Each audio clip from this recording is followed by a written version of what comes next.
18. Fin de espacio promocional y publicitario. En la aplicación Exa Ecuador usted puede mirar nuestros programas en vivo o verlos cuando tenga tiempo. Descargue gratis la aplicación Exa Ecuador, disponible en App Store y Google Play. No se pierda ninguna de nuestras entrevistas. Descargue Exa Ecuador. 8:34. Muy buenos días, le menciono, le saludo, le expreso mi bienvenida con un muy buenos días. Les expreso mi cordial bienvenida y el reconocimiento de este medio de comunicación a presencias tan distinguidas como la de el doctor Enrique Ayala Mora, el doctor Sebastián Mantilla, académicos, un historiador de fuste, tiene marca imbabureña, lo cual nos hace sentirnos permanentemente orgullosos. Y a Sebastián, no solamente desde el lado de su ideología, de su pensamiento abierto, libre, generoso, solidario. Les quiero preguntar, ¿es una injusticia tamaña, como dicen algunos correístas, que el presidente Moreno ubique como interrogante número 2 esta que dice literalmente: ciudadanos, me están escuchando, de toda condición social, en todas partes que nos estén escuchando, incluso en las ciudades, urbes y países que han receptado cualquier cantidad de compatriotas que viven allá, en España, en la Unión Americana, en cuántos países que somos sintonizados con la televisión digital Democracia TV. Les quiero yo preguntar, porque ustedes también van a tener el compromiso, ojalá repleten las delegaciones diplomáticas de nuestro país el próximo 4 de febrero y le otorguen el apoyo que merece y amerita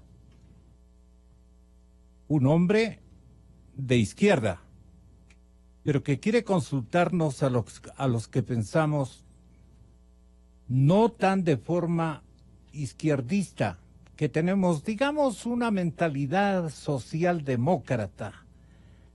Nos inventamos alguna vez con la socialdemocracia europea copiada por el Partido Izquierda Democrática y el expresidente Rodrigo Borja, que hoy dice que es de izquierda radical. Y eso no es tan cierto, pues no.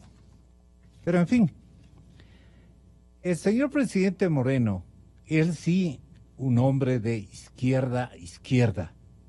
Me parece que es de izquierda. Yo le conocí, le di micrófonos al expresidente Correa, y en realidad el hombre no era tan de izquierda, era un socialdemócrata, y muchos dicen que era muy apegado en la ciudad de Guayaquil al liderazgo más bien de Osvaldo Hurtado. Era un demócrata cristiano. Y los demócratas cristianos de esas épocas, porque de todo nos ha tocado describir y observar en la enorme agenda de tránsito político que ha tenido el país desde los años 80, que tenemos el gusto de servirle desde nuestra profesión de radiocomunicadores. Y entonces, Rafael Correa no era un hombre de izquierda, no era. Ahí tenemos en el archivo discursos que pueden ustedes, cualquier momento les anunciamos el descubrimiento del pensamiento auténtico de Rafael Correa a través de sus pláticas con nosotros o de sus alocuciones ante el público, de sus ideas. en esas épocas. Ahí le tenemos. Y ahí ustedes van a autogarantizarse del pensamiento fiel que tenía Correa y que después lo hicieron. Los correístas lo hicieron más radical, pero a la manera de ellos. Así es que la paisana o media paisana tiene que rectificar estas cosas. Me estoy refiriendo a quien derrama lágrimas cuando parte a Europa. En fin, toda consideración por ser una dama. Señoras y señores, para garantizar, dice la pregunta número 2 del presidente Moreno al pueblo ecuatoriano, para garantizar el principio de alternabilidad. ¿Están ustedes? ¿O está usted que va a votar el 4 de febrero? De acuerdo con cambiar, con enmendar, dice. Son preguntas que han hecho y han redactado para semi-intelectuales, cuando las preguntas debían haberse formulado a través de un castellano más popular, con términos más esclarecedores para la gente del campo y para la gente de las barriadas populares de nuestras urbes. Pero no puedo decir que mi pariente, el señor doctor Gustavo Alfredo Jácome, les ha inteligenciado con buen castellano. Pero está bien para preguntar a intelectuales, ¿no? El léxico no es el adecuado. Y esto en comunicación en la universidad, lo primero que nos enseñan a los comunicadores es aquello: llegar a la gente de una manera clara, totalmente clara. Pero bien, para garantizar, ecuatorianos, el principio de la alternabilidad, si saben lo que es alternabilidad, pues que todos tengamos oportunidad de poder participar en condición de lo que sea. En este caso, alternabilidad. ¿Está usted de acuerdo con enmendar la Constitución, cambiar la Constitución, para que todas las autoridades que tenemos que elegir, todos, aquí dice autoridades de elección popular, bueno, puedan ser reelectas por una sola vez para el mismo cargo? ¿Cuántas veces reeligieron ustedes, estimados compatriotas, al expresidente Correa? ¿Cuántas veces? Lo que él pedía apoyo, ustedes le otorgaban. Miren cómo nos ha dejado. Ahora son ustedes mismos los que en barriadas populares tienen que salir a darle de tomatazos y de huevazos. Y él se baja y patea las puertas para querer ingresar a casas ajenas. Ayer ocurrió una situación de esta naturaleza en una población de Manabí, me parece, ¿no? Por ahí está la crónica. Bueno, no importa. Gracias, compañeros, aquí en la radio. Vamos con la pregunta. Para garantizar el principio de alternabilidad que dé oportunidad a todos, ¿está usted de acuerdo con cambiar la Constitución para que todas las autoridades de elección popular puedan ser reelectas por una sola ocasión, por una sola vez, para el mismo cargo, recuperando el mandato de la Constitución de Montecristi? ¿Quién la ideó esa Constitución? El propio Correa. El propio Correa es el autor de la Carta Política instaurada en la ciudad manabita, igualmente de Montecristi, tierra del gran Eloy Alfaro, del gran general, y dejando sin efecto esta reelección indefinida que el vivísimo creó para mantenerse en el poder durante los años que le venga en gana. Aprobada, además, se hizo aprobar mediante una enmienda por la Asamblea Nacional el 3 de diciembre del 2015. No fue que le puso en el primer borrador de la Constitución que aprobamos y que redactaron en Quito, conjuntamente con el señor Barrera, me acuerdo que era el emisario. Ustedes recuerdan, ahora está el señor Barrera con presidente Moreno. Sí, nos acordamos, exalcalde. Esta es la pregunta. Doctor Enrique Ayala, perdonen que se me fue un poco de tiempo, o bastante tiempo, pero esta es la pregunta clave para el destino de nuestra república. Aquí puede haber un equívoco adicional, históricamente perverso, porque se castigaría el mismo pueblo, otorgando esta posibilidad. Claro, a Correa le interesaba y por eso el 3 de diciembre ya del 2015, a manera de enmienda, él mismo, ¿no?, que se olvidó de ponerlo en Montecristi de manera más clara, produjo una enmienda cuando la popularidad y el apoyo que ustedes le daban era gigantesco. Y entonces aprobaron la reelección indefinida hasta cuando ya esté al borde de la caja, indefinida, todo el tiempo, las veces que quiera.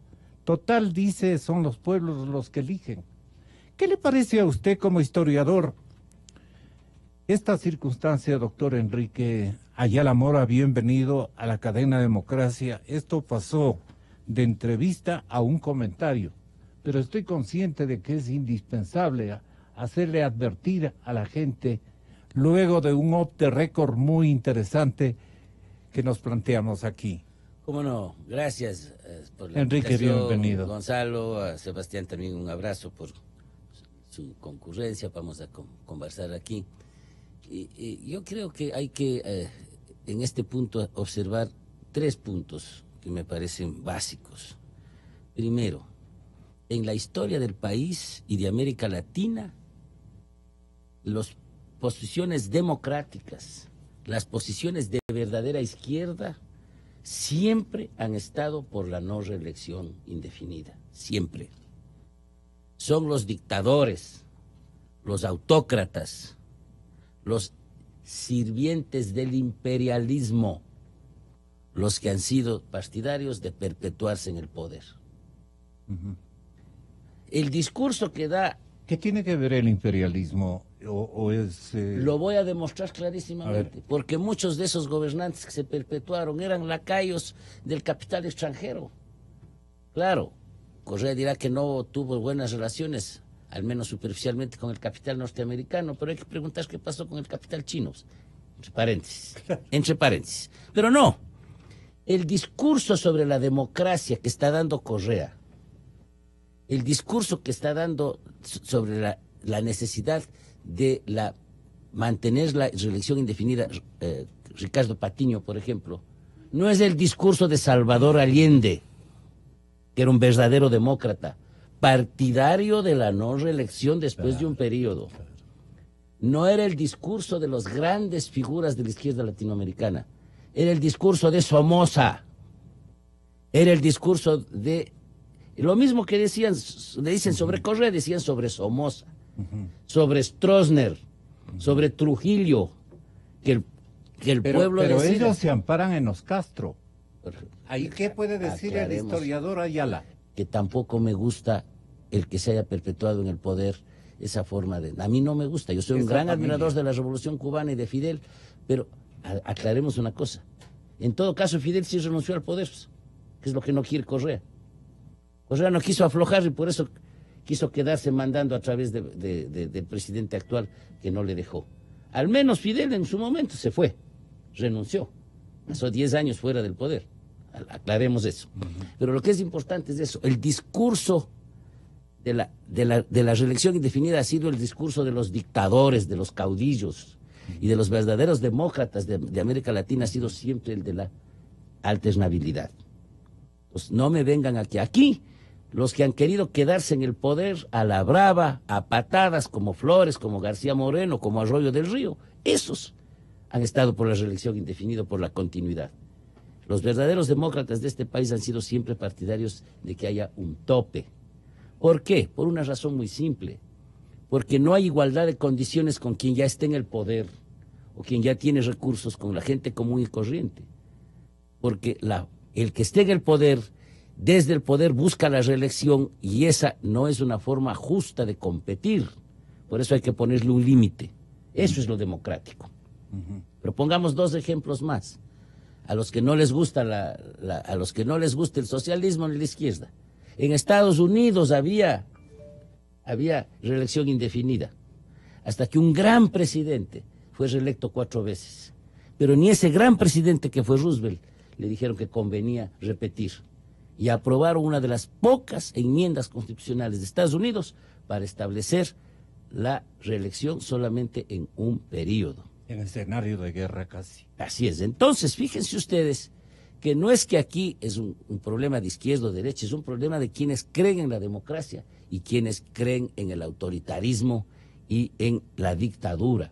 Es lo que está definiéndose en esa Pero pregunta. la responsabilidad del comandante Fidel Castro Sebastián se dio en Río de Janeiro cuando reunió a todos los líderes de izquierda y entre todos se comprometieron a permanecer al frente del destino de sus países a fuerza naturalmente de una popularidad transitoria que le convirtieron en herramienta de reelección. Y ahí han estado, ahí salió Chávez, y allí salieron estos mandatarios centroamericanos, especialmente los de Nicaragua. Ahí se han quedado incluso los del Cono Sur. Pero la reelección de quienes han inventado, según su lectura histórica, en América Latina. Perdone, Sebastián, muy buenos días nuevamente. Gracias, Gonzalo, un gusto estar aquí. Un cordial saludo a usted, a Enrique Ayala, con quien me place compartir este panel y tratar este tema de tanta trascendencia para el país. Yo quisiera más que nada hacer una lectura, no tanto un poco desde el debate izquierda-derecha, sino más bien centrarme en el debate que tiene que ver con el tema de la democracia. Muy bien. Yo creo que la reelección indefinida o el hecho, por ejemplo, de que haya más bien, como dice la pregunta, alternabilidad en el poder, es un elemento importante, clave para consolidar la democracia. El hecho de que exista, por ejemplo, reelección indefinida, si usted ve, prácticamente lo que hace es de que a medida que va pasando el tiempo, pasa uno, digamos, después del primer periodo presidencial y vamos a un segundo o tercer mandato presidencial, cualquier presidente, mire usted, sea de izquierda o de derecha, ya les gusta un poco el tema del poder, no quieren soltar el poder y eso va degenerando una serie de consecuencias. Si vemos y analizamos desde la perspectiva histórica qué es lo que ha pasado en América Latina, por ejemplo, pensemos en los gobiernos, en el caso, por ejemplo, quién sabe, de la dictadura militar de Pinochet, o pensemos, por ejemplo, en gobiernos que se llamaban y se han llamado hasta ahora también como progresistas, como el caso de Lula, que el día de ayer ya fue ratificada una sentencia por corrupción. Ve usted que Lula estuvo, no sé si 12 años en el poder, o 8 años en el poder, pero siguió igual después con su alfil, que era Dilma Rousseff. Así es. Pero si vemos también el caso de lo que fue los Kirchner, supuestamente identificados como gobiernos de izquierda, o vemos con mayor preocupación lo que han sido los gobiernos nefastos de los Castro en Cuba, y también, por ejemplo, del señor Ortega en Nicaragua. Que no solamente podemos hablar de abuso de poder, que han violado los derechos humanos, han violado, por ejemplo, los derechos de la libertad de expresión, de libre pensamiento, sino que incluso han degenerado en casos de corrupción. Ve usted lo difícil que es, en cambio, ahora sí regresamos al campo político, creo yo, poniéndome el pellejo de Enrique Ayala, o los que de manera ahora se quieren rescatar el proyecto político de la izquierda. Qué difícil tiene que ser cuando tenemos gobiernos que se decían que eran de izquierda y han sido un fracaso. Repito, Cuba, Nicaragua, Venezuela, Argentina, Brasil. Creo que el pobre Mujica o el gran Mujica es el único que no se dejó tentar, sí. no se dejó tentar. Y tiene un sitial adecuado y justo. dentro de la conciencia política de América Latina. Exactamente. Creo que Entonces, estamos de acuerdo. yo lo que creo es de que, claro, en lo que se refiere a la reelección indefinida, yo creo que es un asunto que lo han ejercido, o el tema de permanecer o eternizarse en el poder, lo han ejercido líderes de izquierda o que se han querido autoidentificar como de izquierda. Por ejemplo, en el caso de Correa, que nunca ha sido de izquierda, que fue más bien un social cristiano, que fue un socialdemócrata, que estaba muy apegado o estaba pegado a las faldas del señor ex vicepresidente, que fue presidente Noboa Bejarano. De ahí sale el señor Correa, de ahí sale un señor tradicional, conservador, etcétera, que nunca practicó la izquierda, que nunca estuvo con los grupos sociales, que nunca estuvo con los sindicatos. Un señor más bien que ya cuando llegó al poder evidenció quién era, un oportunista. Eso es lo que era el señor y ha sido el señor Correa. Ojalá que me escuche. Pero un poco yendo a la pregunta, Gonzalo, creo que es fundamental el tema de eliminar la reelección indefinida, porque ve usted que incluso América Latina, haciendo una visión histórica, después de esa experiencia nefasta que tuvimos de dictaduras militares de los años 70, casi cuando regresamos después a la democracia, casi prácticamente todos los países de América Latina, frente a esa mala experiencia, optaron por poner en sus constituciones no la reelección indefinida. Y en unos casos, ve usted, tenemos que ahora, mayormente, por ejemplo, los únicos países en América Latina que tienen reelección indefinida es Venezuela, Ecuador y Nicaragua. El resto de países, por ejemplo, hay opciones, por ejemplo, de hablar de la reelección. O sea, hay países donde, digamos, hay reelección indefinida, hay países donde no hay reelección indefinida, que es, por ejemplo, el caso de Colombia, Guatemala, Honduras, México y Paraguay. Ahí no existe reelección indefinida. El presidente llega, se queda 4 años y se va.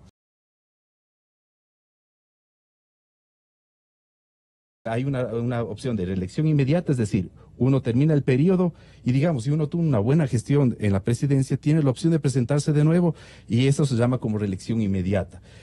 Ahí están, por ejemplo, países como Argentina, Bolivia, Brasil, República Dominicana. Y hay otros donde hay lo que se llama la reelección alterna, es decir, que si uno quiere seguir en el poder ya no puede, sino tiene que esperar un periodo para postularse.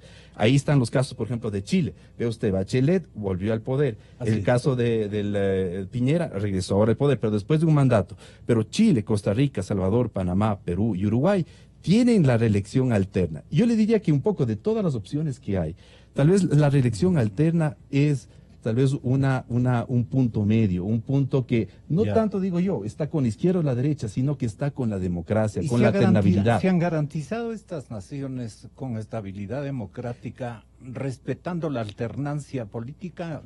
Sí, Gonzalo, y verán, no solamente con el tema en términos de estabilidad. Si uno ve, por ejemplo, los indicadores de calidad de la democracia, que es ahora una nueva metodología de análisis. ¿Cómo se mide la calidad de la democracia? La calidad de la democracia un poco se mide en función de indicadores que miden el cumplimiento de ciertos aspectos, por ejemplo, ahí están, por ejemplo, libertades, ahí está, por ejemplo, Estado de Derecho, ahí están elementos como, le voy a mencionar un poco, porque hay varias metodologías y enfoques. Por ejemplo, el más tradicional es el enfoque que viene, por ejemplo, de una organización que se llama Freedom House. Esos fueron los primeros que iniciaron estos trabajos en temas de calidad de democracia. Pero hay autores, por ejemplo, que tienen su propio enfoque, como por ejemplo Levin y Molina, Mainwaring, Scully y Vargas Culel. Hay otro, por ejemplo, como Diamond y Morlino, que esa es un poco la metodología que más tiene vigencia, porque no solamente, mire Gonzalo, no solamente mide los resultados, sino mide los procedimientos. Ahora que se está hablando un poco en términos de democracia, no es solamente, como le digo, que existan elecciones libres o que los procedimientos para que llegar al poder sean los más adecuados, sino que los resultados también sean adecuados. Por ejemplo, Morlino habla, por ejemplo, Estado de Derecho, rendición de cuentas, y le digo rendición de cuentas en términos de que existan elecciones libres, pero también rendición de cuentas interinstitucional, independencia de los poderes del Estado, participación, competencia política, pleno respeto de derechos y libertades, progresiva realización de la igualdad política, responsabilidad, o sea, es decir, que presenten resultados. Pero creo que el hecho de que no exista, por ejemplo, reelección, el hecho que exista reelección indefinida, desmejora el tema de la competitividad política. Pero mire, tomando en cuenta estos indicadores que yo le acabo de mencionar, los resultados son realmente decidores. Prácticamente los países, por ejemplo, que tienen un gran desempeño o un mejor desempeño del resto, son los países que han optado por la reelección alterna. que han optado por la reelección alterna. Mire, en el caso, por ejemplo, de los resultados que hay más o menos hace un año de medición de la democracia, tomando los datos de Morlino, en orden, digamos, de desempeño, está Chile en primer lugar, Uruguay en segundo lugar, Costa Rica en segundo lugar, en tercer lugar, cuarto lugar Brasil, Perú, México, Ecuador está un poco más abajo. Eso un poco le dice Gonzalo que los resultados, mire, Gonzalo, los resultados prácticos de lo que ha sido la implementación de la reelección indefinida y los modelos de funcionamiento de la democracia en América Latina, donde mejor de alguna manera está presentando resultados es en estos países donde ha habido reelección alterna, es decir, reelección después de un periodo. En el caso, por ejemplo, de la Constitución, porque aquí la pregunta número 2 habla de regresar un poco a la redacción del artículo de la Constitución de Montecristi, y el artículo 114 de la reelección, digamos, del 114 de la Constitución dice: las autoridades de elección popular podrán reelegirse por una sola vez. Y aquí dice, mire usted, consecutiva o no. Se maneja esta doble variación que yo le decía. Puede ser inmediata, puede ser que los gobernantes puedan por reelegirse después de terminar su mandato, o pueden optar por reelegirse luego de otro mandato. Entonces, esta es una opción como mixta. Perdóneme, Enrique, yo lo que recuerdo es que, asociado el pensamiento de Correa al pensamiento, por ejemplo, de un comprobado izquierdista, un izquierdista formado y convencido, académico igualmente, pero le promovió y le aceptó a la ambición correísta, porque era una ambición que nació de él, apoyada por este intelectual ecuatoriano que ahora permanece largos trechos en silencio, porque hay cosas que le dan un poco un tono de vergüenza, porque apoyó a Correa en muchas de sus desproporcionadas ambiciones, y esta era una de ellas. Alberto Acosta. ¿Él es un hombre de izquierda? Sin duda. Comencemos por ahí. Yo creo que no solo Alberto, sino mucha gente de izquierda. Yo también voté por Correa, pues claro. Porque el Correa, yo no creo que el correísmo no creo que haya sido una pesadilla ni un mal sueño. Fue un sueño frustrado, que es todavía más grave. Porque le coartaron a la gente, utilizaron todos los recursos para decir vamos a ir por aquí, y sobre la marcha del gobierno fueron haciendo totalmente lo contrario. El propio Pablo Dávalos, Alberto Acosta y una serie de otras personas, yo podría mencionar muchas, se separaron del correísmo muy tempranamente, precisamente porque la gente genuinamente militante se dio cuenta de que Correa no iba por la izquierda. Esto lo venimos advirtiendo desde hace años. Yo fui hasta expulsado del Partido Socialista porque me planteé que Correa ni era de izquierda, ni estaba vinculado al movimiento social, ni tenía un proyecto democrático. Porque aquí yo estoy de acuerdo con el punto. El problema de la reelección no es un problema de derecha e izquierda. Yo puse dos ejemplos, en la izquierda y en la derecha, para que se vea que el problema de la no reelección indefinida no es una cosa que está asociada ni con una tendencia ni con otra, ni con Allende ni con Roosevelt, no. Es una tendencia democrática. La limitación del poder, bien sea en la continuidad inmediata, por eso hay la discontinuidad, o bien sea simplemente en la limitación del tiempo. Cualquiera de las dos cosas funciona como un límite democrático a la capacidad del poder de reeditarse. No hay democracia si no hay alternabilidad, pues, entre los actores. Por eso es que yo no tengo ningún problema. Yo no tengo ningún problema de criticar esos aspectos del proceso cubano. Y desde luego, ¿yo qué tengo que ver con ese desastre inmoral de Venezuela? No, que desde el principio, Gonzalo, yo jamás estuve de acuerdo con las tendencias de ¿Por qué la coincidencia de que la izquierda ortodoxa o la izquierda está inventada de últimos años, interesada además en permanecer en el usufructo del poder total, ha hecho que las economías se vayan al traste. Históricamente, desde el lado de los historiadores y de los politólogos, ¿cómo analizan Bueno, ustedes? eso no es tan cierto. A ver, Por no, ejemplo, yo pregunto el para desastre que- venezolano es un desastre. La situación argentina devino en un caso escandaloso de corrupción, pero el manejo económico no fue tan criticable. En algunos aspectos, el manejo económico argentino después del neoliberalismo fue correcto. Lo Lo mismo que que ha pa- pasado en Nicaragua. En Nicaragua yo tengo menos conocimiento, pero de Brasil sí, digamos la verdad. El mejor presidente que Brasil ha tenido en los últimos 50 años es Lula. Lula logró un proyecto aliado a los empresarios. Eso no fue un gobierno de izquierda. Sí. Fue un gobierno de alianza con Cierto, sectores ¿no? empresariales. Sacaron 20, 30 millones de brasileños de la pobreza. Eso mismo dice ahora la noticia cuando se anuncia su sentencia. Entonces,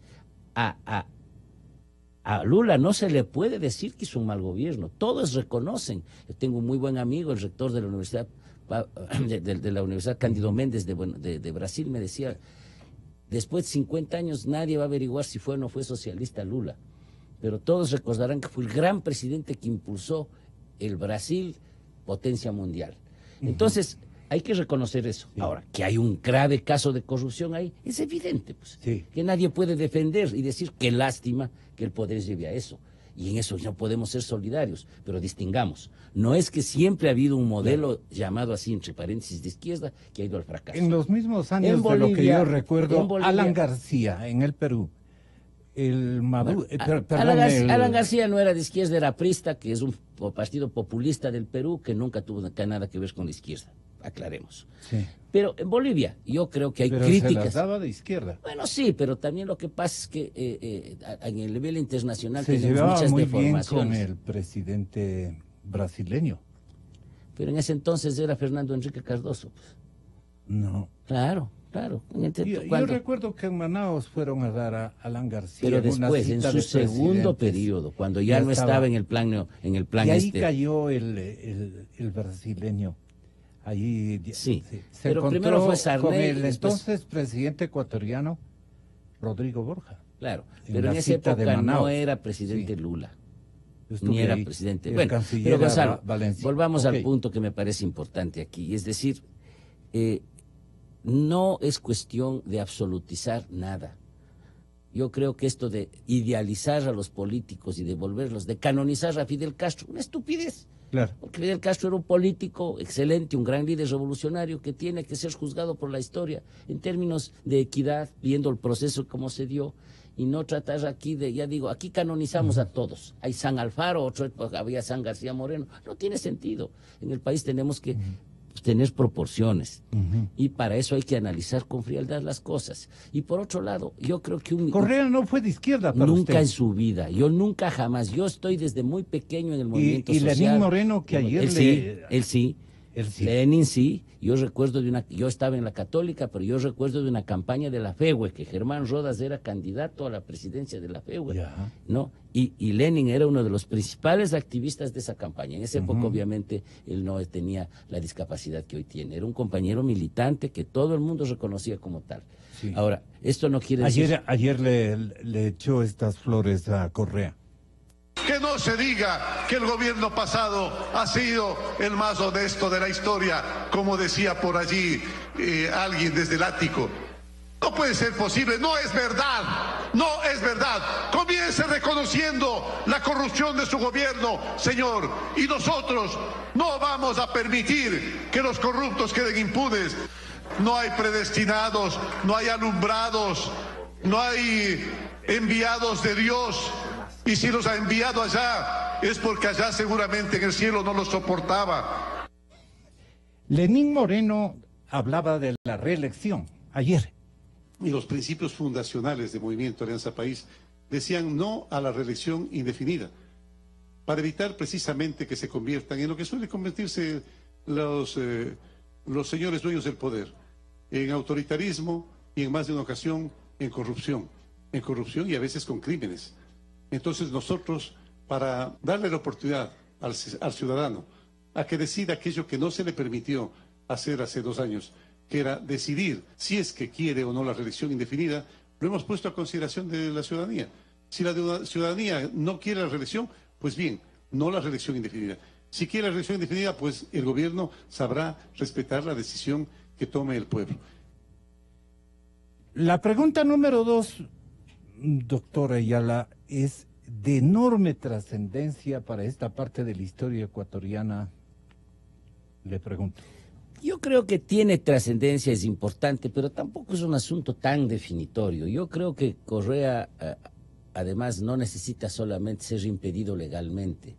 Correa está cuesta abajo en la rodada, tiene su clientela política, sin duda, pero yo creo que felizmente el país se está dando cuenta de cómo fue su gobierno y no creo que vuelva a ser un líder mayoritario. Por eso creo yo que tampoco hay que volver esta consulta como una especie de duelo personal entre el expresidente y el presidente. Ahí hay cosas mucho más de fondo en las demás preguntas, como para que el punto sea tan serio. Es importante la no reelección, sobre todo por una cuestión de justicia. Eso estaba en la Constitución y tramposamente, en forma ilegal, se hizo que la Asamblea Nacional cambie esta regla de juego, cuando esto debía hacerse por consulta. El presidente Lenín Moreno está rectificando un procedimiento. Que el presidente no rectificó el procedimiento completo, porque ahí se hicieron, si no recuerdo mal, 12 o 13 enmiendas constitucionales, varias de las cuales eran reformas, como aquellas de privarles de derechos a los trabajadores del sector público, y el presidente no consultó sobre todo, como les pedimos, le insistimos, sino que se limitó a la no reelección. Yo creo que ahí hay una falla en la pregunta, y si existe la falla es que no planteó el conjunto de las reformas que se realizaron tramposamente, insisto, tramposamente en diciembre del 2015 y solo se limitó al asunto de la no reelección. Como ahí tiene razón el presidente, aunque debió hacer algo más amplio, yo creo que hay que votar para que el principio fundamental sea respetado. No es un problema entonces aquí de que hay una dedicatoria para Correa, hay un problema serio y es que efectivamente en el país el caso de las reelecciones ha sido siempre una mala experiencia. Y entonces por eso nosotros creemos que al país le conviene. No es un problema de Moreno y Correa. ¿Qué escenario le instala al presidente Moreno eventualmente si el pueblo ecuatoriano vota sí por las 7 interrogantes que él diseñó o que él redactó? ¿Qué escenario le genera? Habría, porque tantos esfuerzos que hemos hecho en términos de referéndums, de cambios, de enmiendas, de cambios a la normatividad constitucional, de apoyos electorales directos a personajes que nos han traicionado a todo el mundo. ¿Quién no se siente a nuestra edad, Enrique, traicionado? Y frustrados porque las cosas no salieron como pensábamos y apoyamos en un momento dado. Especialmente usted que ha tenido un ejercicio tan vigoroso. Por eso mismo creo que tenemos derecho para decirle a la gente, no se crean ciertos cuentos. No le crean al ¿Cuáles mismo... son los cuentos de Moreno? Bueno, en este caso me refiero a Correa, porque en el caso de Moreno él tiene 2 escenarios. Yo quisiera decirlos muy brevemente porque no quisiera monopolizar el uso de la palabra.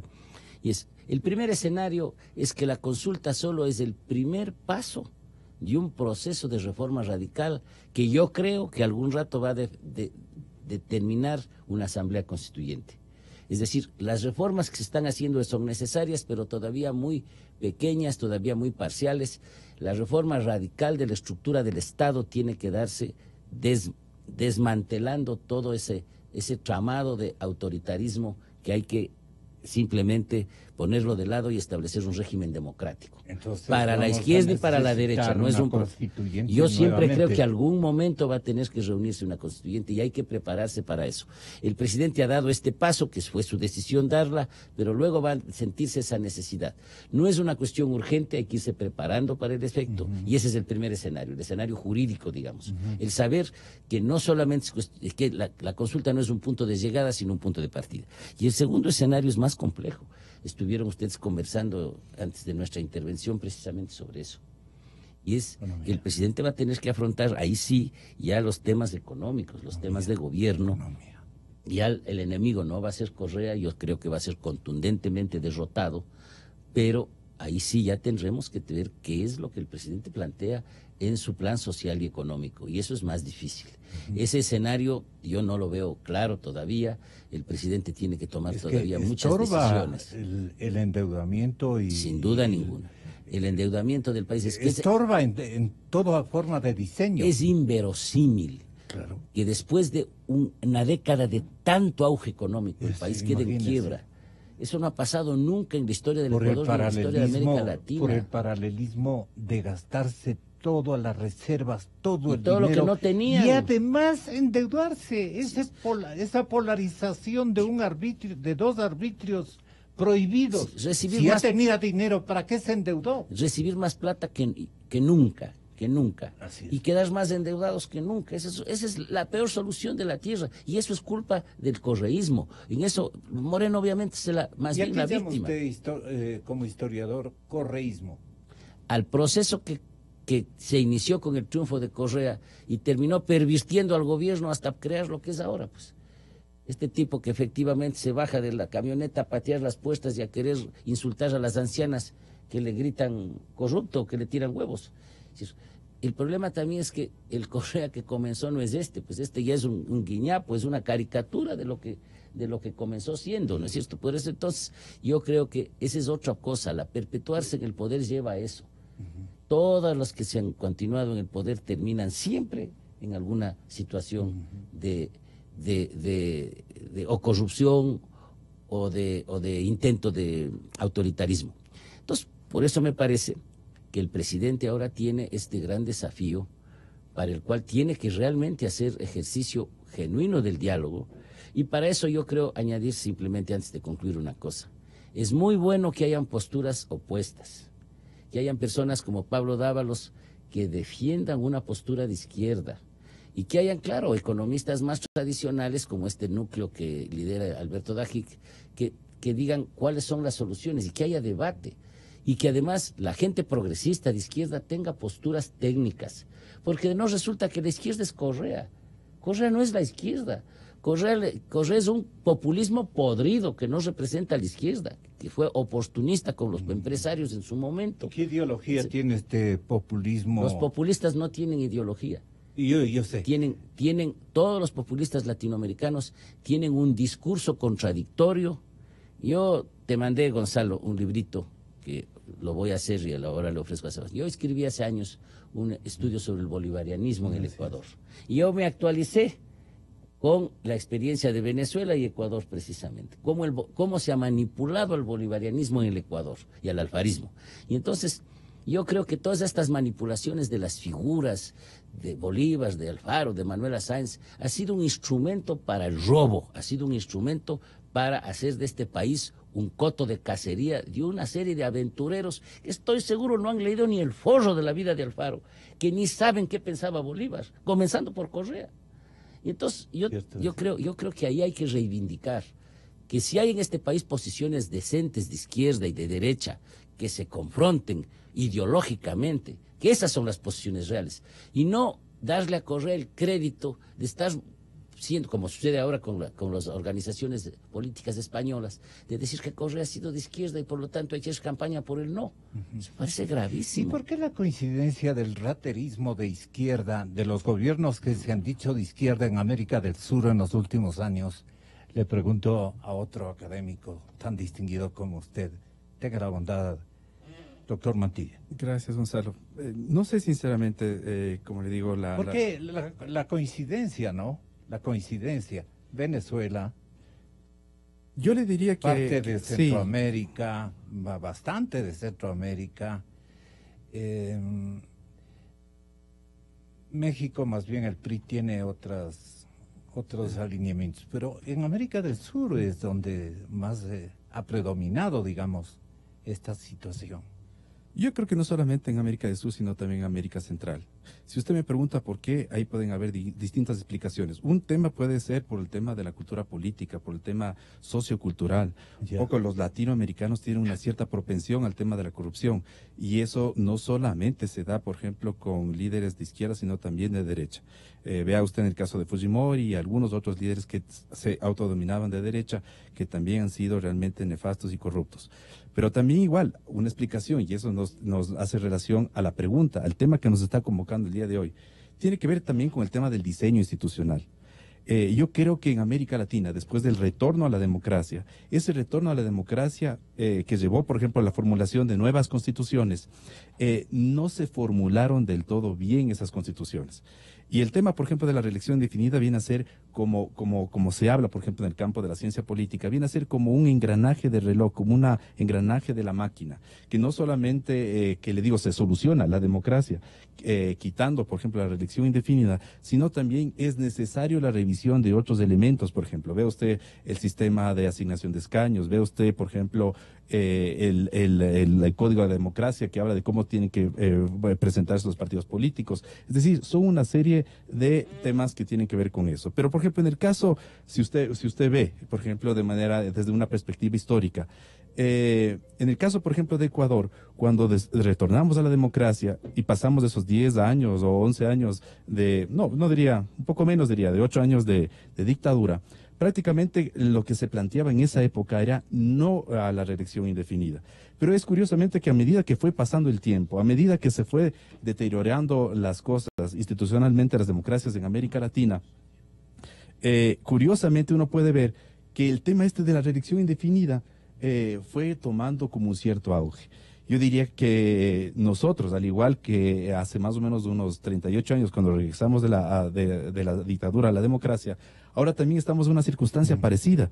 Estamos regresando de la dictadura, del autoritarismo, de la amplia corrupción, ojalá a la democracia. Y creo que ahorita estamos en una fase también igualmente como de cambio, y creo que supongo que la mayor parte de la ciudadanía votará mayoritariamente no solo por esta, sino por el resto de las preguntas. Pero como decía Enrique Ayala, hay desafíos.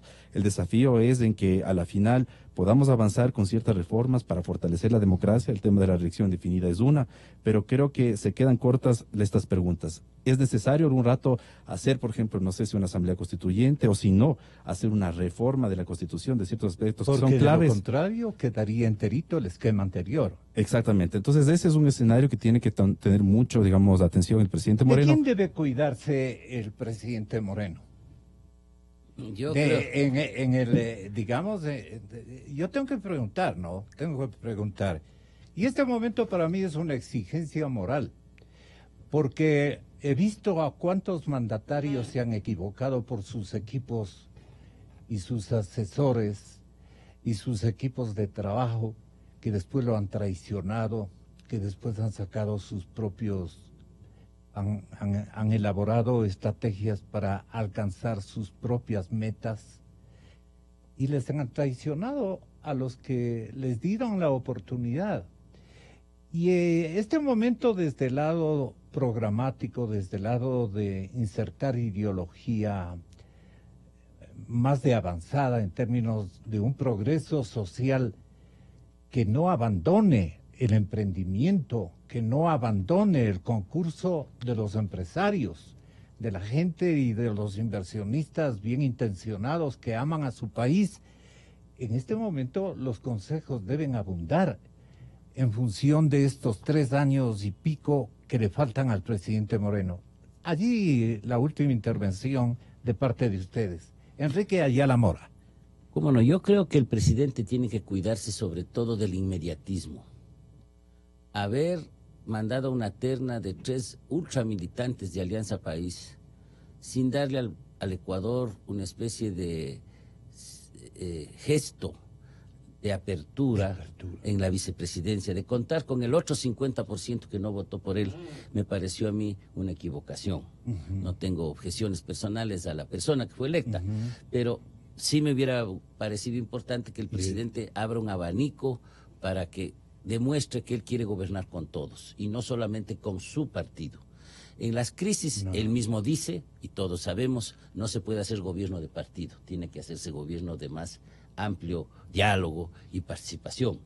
Y él le va a tocar, porque ahora, como ya no tiene mayoría Alianza País, va a tener que entenderse con los partidos fundamentalmente de derecha que están en la Asamblea Nacional. Sebastián. Pero yo quisiera, robándole a Sebastián, entonces yo creo que tiene que cuidarse de la improvisación, tiene que ver más de largo plazo. Ok. Y en eso volver al tema económico. Y luego, bueno, yo, Gonzalo, lo que quería, incluso por eso me ausenté un ratito de aquí, quería decirte que hoy tengo en Ibarra un acto muy importante para mí. Y es que estoy lanzando un librito que se llama Gente de Imbabura. Qué buena Que son nota. estudios, perfiles y testimonios sobre paisanos imbabureños Qué buena nota. que están aquí, que quiero entregarte con mucho cariño, porque sabes, en eso coincidido toda la vida, ¿no? Somos bien querendones de la tierra. Así es. Así que aquí te dejo. Gracias, Enriquito. Muy amable. Usted termina, Sebastián. Gracias, Gonzalo. Yo digo, en el fondo, más bien debería cuidarse de sí mismo, de escuchar su ser interior, de ser leal a sus principios, de ser leal a su visión de futuro, Qué de, bonito. de estar Qué buen apegado consejo. y dolido y sensible de la patria. ¿Usted considera a Moreno un hombre consciente, nuestro presidente? Yo creo que sí. Y le digo, yo, al igual que Moreno, y al igual que Correa, que tuvieron la gran posibilidad de pasar a la historia como unos excelentes o grandiosos gobernantes, y Correa, por el desvío que tuvo en el camino, perdió esa oportunidad. Ahora igualmente Moreno tiene esa gran oportunidad de trascender en la historia, de cambiar el país, de rectificar muchas cosas que se deterioraron estos 10 años de correísmo. Y el desafío está ahí, son las generaciones futuras las que de alguna manera son nuestro gran desafío sobre quienes debemos como pensar, y pensar no solamente en dejar un país con una democracia, con una institucionalidad que vale, sino también incluso con un modelo económico, social que se sostenga en el tiempo. Enrique Ayala hablaba de que es necesario como remozar el tema del debate también ideológico, que la auténtica izquierda, así como la derecha, también presenten sus propuestas o debatan. Pero creo que igual, yo ahí pregunto y digo también, la izquierda no solamente es un tema de sacar a luz los principios de la izquierda, sino qué plantean.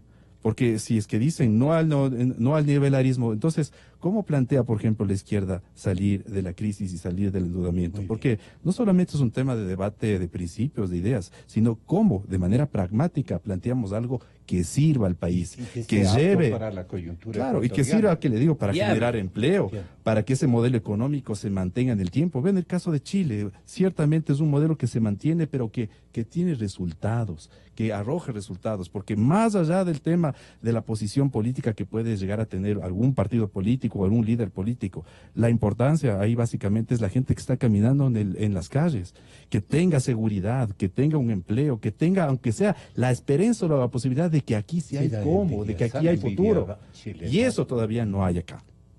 Muchas gracias. Hasta siempre. Buscando la verdad. Gonzalo Rosero. Credibilidad incuestionable.